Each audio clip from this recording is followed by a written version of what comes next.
Hello, welcome to Who Digs. Today we're going to look at a cheap way to replace your strimmer spool. I'm sure you've all been in the position where you just get to the end of your cut and all of a sudden you've got no spool left on your reel.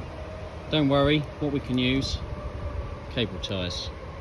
Nice, simple, cheap way to get that job finished. So all we're going to do, we're going to unscrew the spool, take our cable ties, find the bit where the line goes through that cable tie, pull it all the way through, just so the top bit of the cable tie is there, one through the top, just up here, pull that all the way through.